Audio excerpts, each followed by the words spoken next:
Hello, today's movie is the 1913 version of Dr. Jekyll and Mr. Hyde.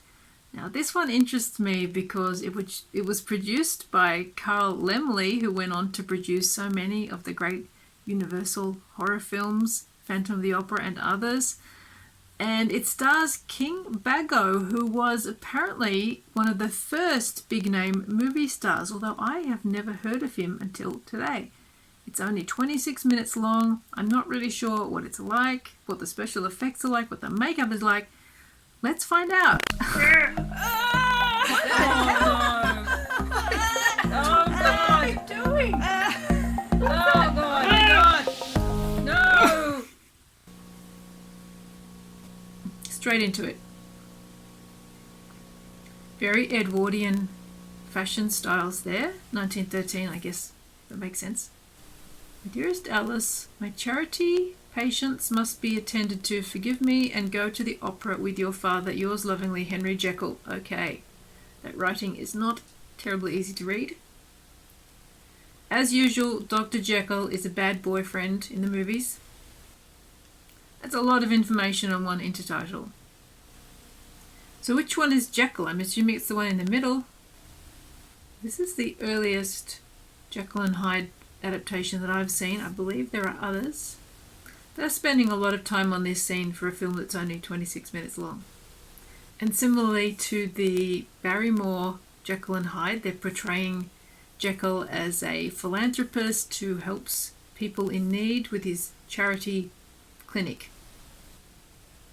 He's getting a lot of interruptions at his medical clinic from his interfering friends and fiancée. It's a bit racy with Dad in the room. They've only got 20 minutes left to tell the whole story. We haven't even seen him experimenting yet. It's all charity patients and interfering friends. Here we go.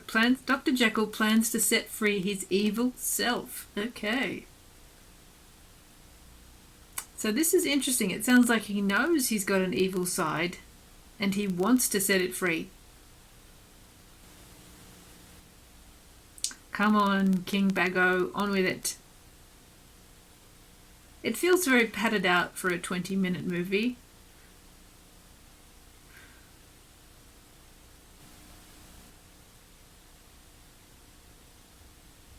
Ooh. Interesting. So they just did a dissolve.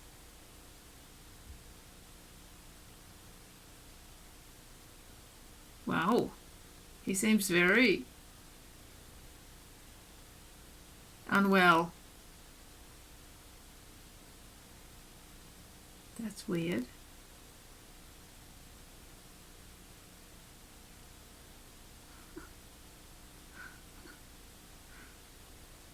Like his limbs are all out of control. I've never seen a transformation quite like that before. Was he crouching down? I love the nurse being revolted by someone who's apparently disabled coming out of the doctor's office.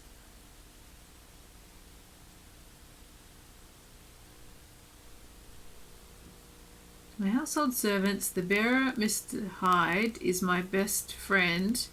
Treat him as myself, Dr. Jekyll.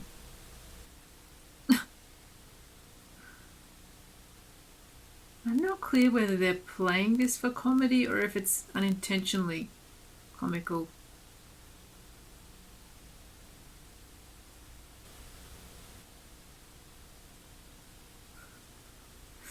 His Mr. Hyde is quite physically unhinged and ape-like in his movements, but it just looks weird. It's an odd choice to play him as just crouching down all the time.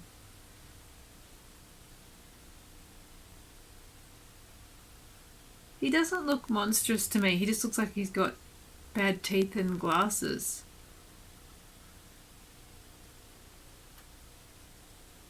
Which is interesting He just looks different to how he looked before, but he doesn't look like a monster. But everyone's treating him like a pariah. In this period of time, you're telling me they've never seen someone with bad teeth and glasses before.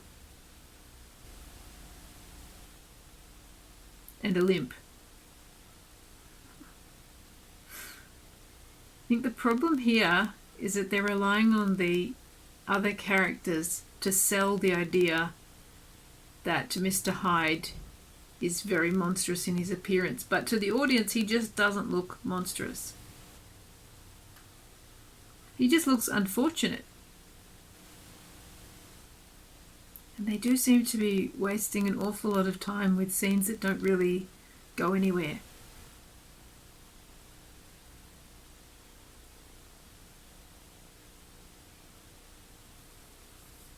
Oh!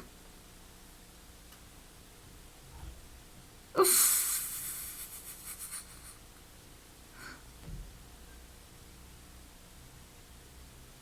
He could easily have run away. Why didn't he run away? That just didn't even make sense.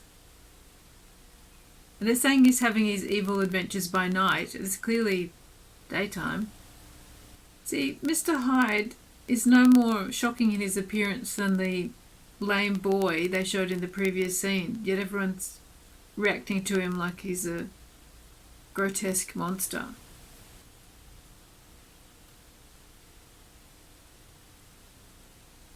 And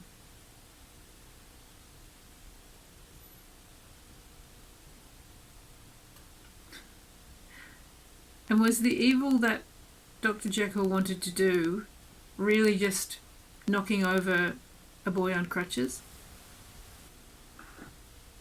Yeah, we've heard that before. Another stretched out scene. Oh, okay. So it's out of his control now, the transformation.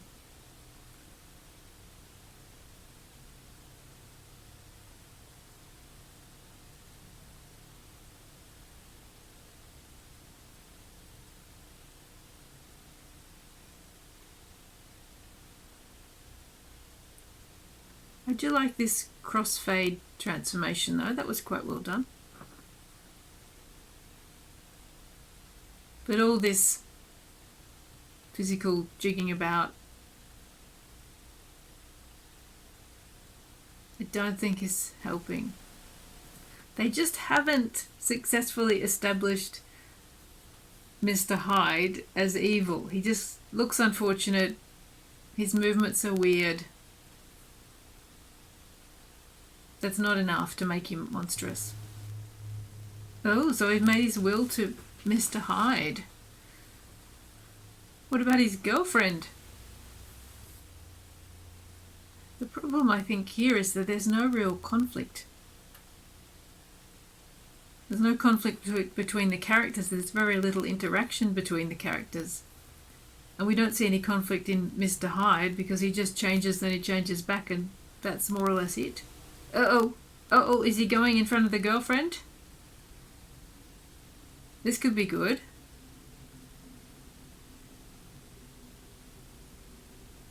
Why did she leave him when he's having a fit? Oh, going to get help.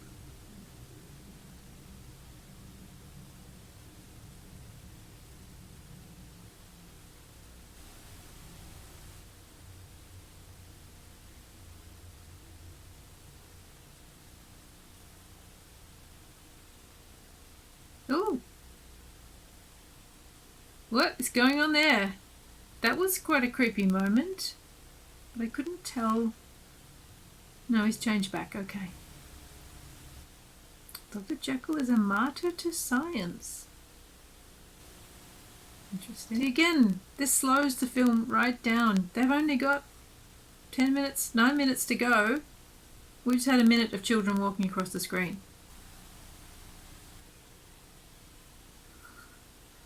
I don't know if you can hear my neighbours screaming, but they're screaming at each other.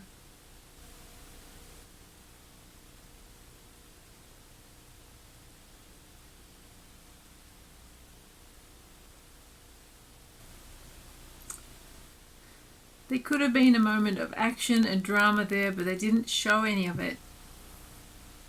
There's no kind of reason to Mr. Hyde's actions in this version.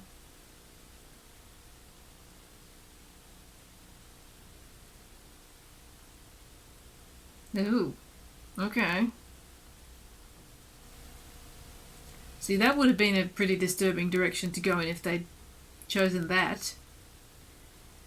Because that's the second young boy he's come into conflict with, shall we say.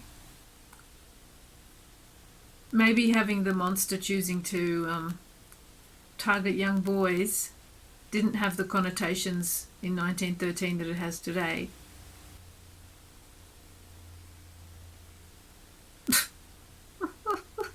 See, that is the problem here. He just seems clumsy and uncoordinated rather than evil. And that makes him appear comical. That was a nicely done transformation though. That was very seamless. This is what the films needed. Someone reacting to him.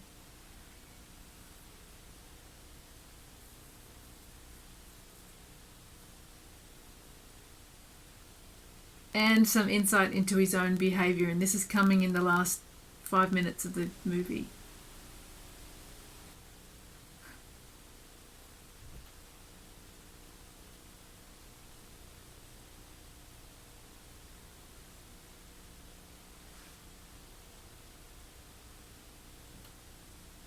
See, what was the point of that scene? Or that? If he'd struck these passers-by, it would have made him appear more evil, but he didn't do anything. Okay, so he's running out of the antidote. How are they going to wrap this up in 3 minutes?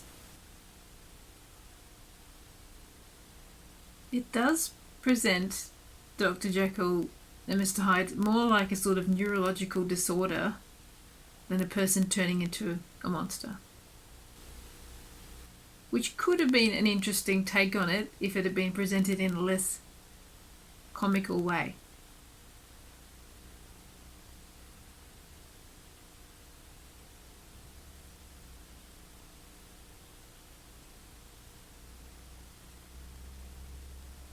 Uh-oh. See, they're just presenting him as clumsy again. And it's hard to make someone who's clumsy seem monstrous and menacing. See, that just seems silly. Is it supposed to be funny? We've got 1 minute to wrap this up. See, that's another thing that looks comic.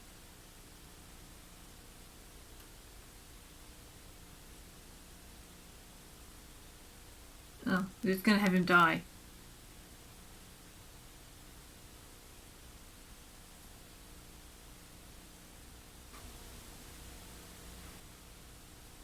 Are they going to show him transforming back? No.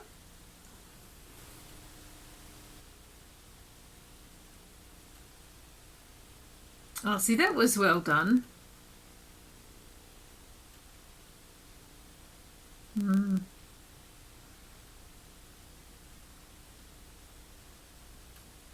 Oh, he's not dead. He's dead.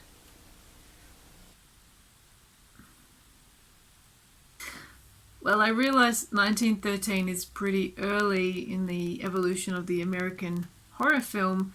I have to say this version of Dr. Jekyll and Mr. Hyde is pretty disappointing and really doesn't do anything at all of interest with the material, which it's such interesting material. How can you get it so wrong? The fundamental problem here is King Baggot's interpretation of the Mr. Hyde character. His appearance is just unfortunate. He looks like a man with a neurological impairment and bad teeth and wearing glasses.